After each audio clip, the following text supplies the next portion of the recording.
Well, how's it going, everybody? Chris Peters here, coming to you live on location once again with the Entrepreneur Power Hour, and I want to wish you guys a happy Thursday. Hope you're having a great week. I know I am. Okay. I wanted to do a video for you guys from this incredible book, The 7 Habits of Highly Effective People by Mr. Stephen R. Covey. And this chapter, habit number 3, putting things first, has really taught me to plan my week as opposed to my day. So what I'm going to do tonight before I go to bed is I am going to start planning my week for next week. I'm going to write down, for instance, what I want to get done on Sunday, what I want to get done on Monday, Tuesday, Wednesday, so on. And what that does is it creates a sense of balance in your life. Because then you're going to focus on what's important as opposed to what's urgent. And in my experience, daily planning makes you feel like there's a sense of urgency, like there's a sense of, oh, if I don't get this done, I'm going to feel guilty and I'm going to feel bad, and oh, I got to rush so I can get that done. Now, what that leads to is inefficiency, okay? And as a person, if you want to become an effective person, then you want to be a person who practices effectiveness over efficiency. And planning your week as opposed to your day is more effective and will in turn make you a more effective person. Now, I hope you guys have been reading along with me. I want you guys to really think and just relax and let yourself drift a bit. Take some deep breaths.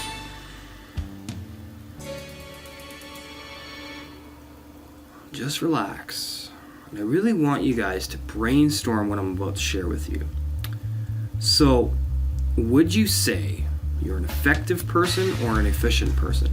Can you tell the difference? I'm learning what the difference is. And it's awesome because when you become an effective person by planning your week rather than your day, it makes all the difference. It takes a lot of anxiety and stress off of you. So take some deep breaths and realize that you don't have to get it all done today. Okay? You can take the time to get it done day by day, inch by inch, minute by minute. You can't get everything done today. So hopefully you guys have been following along with me. We're talking about the Quadrant II paradigm. So what it is as you work to develop a Quadrant II paradigm, you will increase your ability to organize and execute every week of your life around your deepest priorities. To walk your walk, you will not be dependent on any other person or thing for the effective management of your own life. Interestingly, every one of the 7 habits is in Quadrant 2. Everyone deals with fundamentally important things that, if done on a regular basis, would make a tremendous positive difference in our lives. So before we get on to the application suggestions for this habit, we're going to go back, Okay, so what I'm going to do before we get into it then is I'm going to explain to you what each of the quadrants is. So let me just find these for a second. I'll also put them in the video in Camtasia so you guys can get more of an idea of what they are. Okay, so quadrant number 1 falls under activities, urgent activities, okay? Crises, pressing problems, and deadline-driven projects, okay? Quadrant number 3 activities falls under interruptions, some calls, some mail, some reports, some meetings, approximate, pressing matters, and popular activities. Okay, those fall under urgent. The first one in quadrant 1 is under important. The third quadrant is not important. Okay, so now we're going to move over to the second and fourth quadrants under not urgent. Under important, we have quadrant 2. Activities like prevention, PC activities, relationship building, recognizing new opportunities, and planning and recreation. Those are under important. In quadrant number 4, under not important, we have activities such as trivia, busy work schedules, some mail, some phone calls, time wasters, and pleasant activities. So, what are the results of these quadrants? Quadrant number 1 results would be stress, burnout, crisis management, and always putting out fires. Quadrant number 3 results would include short-term focus, crisis management, reputation, chameleon character, see goals and plans as worthless, feel victimized or out of control, and shallow or broken relationships. Doesn't sound too good, eh? Alright, so under quadrant number 3, we've got total irresponsibility, fired from jobs, dependent on others or institutions for the basics. Under quadrant number 2, and this is where we all want to get to as effective people, and the main goal of the 7 habits, I would say, would be to practice quadrant number 2 and implement it as much as you can into your life. Vision and perspective, balance, discipline, control, and few crises. So what I've discovered is, in order to apply all of this, it's very important that I plan my week. Like I said, anyway, we'll get to all that as I go through the book more. Now we're going to go into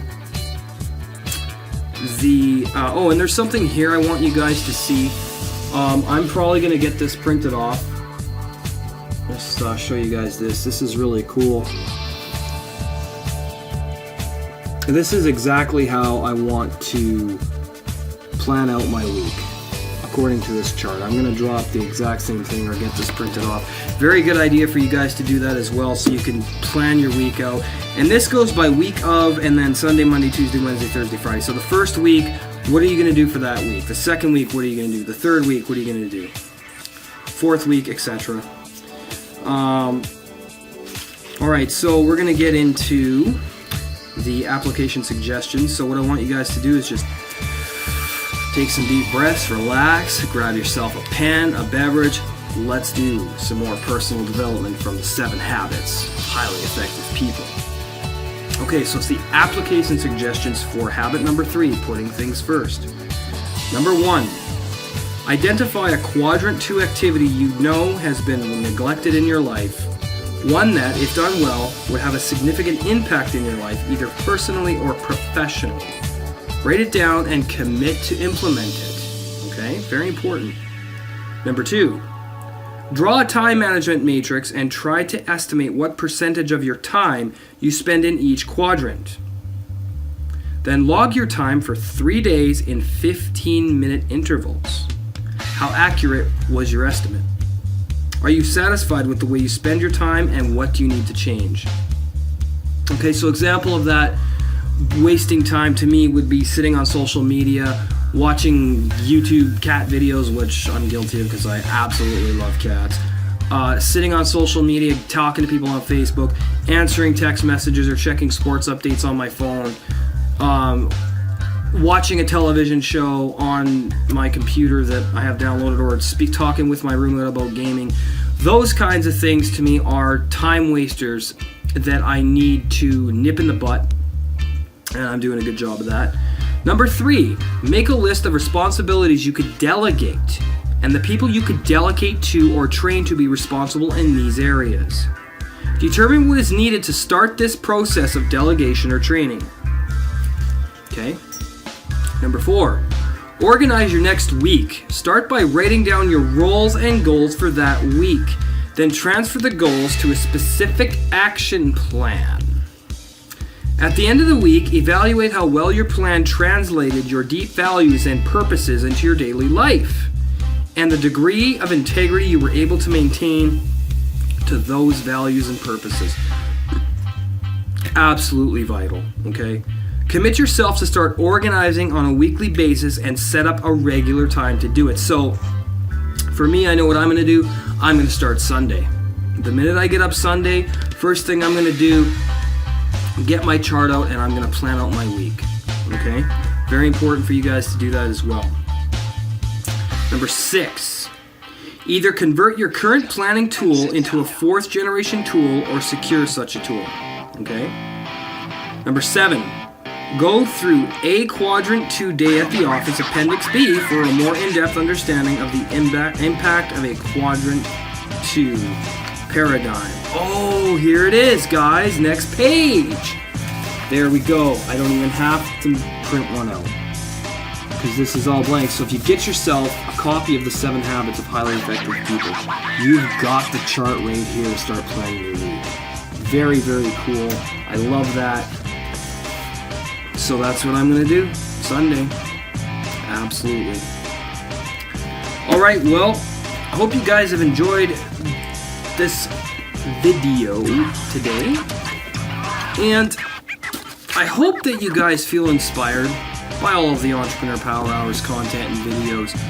And just remember that the more you apply what's worked for people in the past that are successful and you follow their teachings, you cannot help but become a successful person yourself. Because people like Stephen R. Covey, Napoleon Hill, and many others have laid the groundwork for you. They've done all the hard work. They've made these discoveries. They've made these conscious changes. They've discovered this about themselves and about life and personal development and how it can shape your life and encourage you to become better. It can inspire you to become better. It can literally change your life. Okay, and that's what it's doing for me. That's what it's doing for Kareem. That's what it's doing for everybody who gets on the Entrepreneur Power Hour and supports us. So this is real. I mean, this is real for me. This is real for everybody involved. This is a business that we're building. Helping people take management and control and efficiency and effectiveness of their life so that they can spend time doing what they love as opposed to doing things they don't want to do just to put a roof over their head or food in their stomach or clothing on their children's backs. Okay? Keep that in mind. Please like, comment, and subscribe to the Entrepreneur Power Hour, and we will see you Tuesday night at 7:30 p.m. live via Zoom video broadcasts. And I hope you guys take this information to heart. Okay? I hope it inspires you as always. You guys have a great day. We will talk to you later. Bye-bye.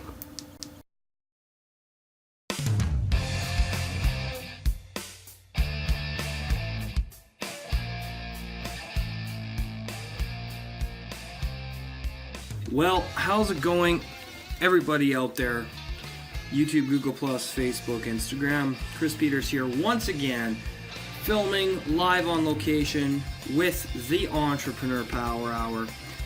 And I hope you guys are having an awesome weekend. It's Saturday, June 21st, 2016, or 2017, sorry. I hope you guys are really having a great weekend, and I wanted to come film a video for you guys today from the 7 Habits of Highly Effective People, another formula here from habit number 2, beginning with the end in mind.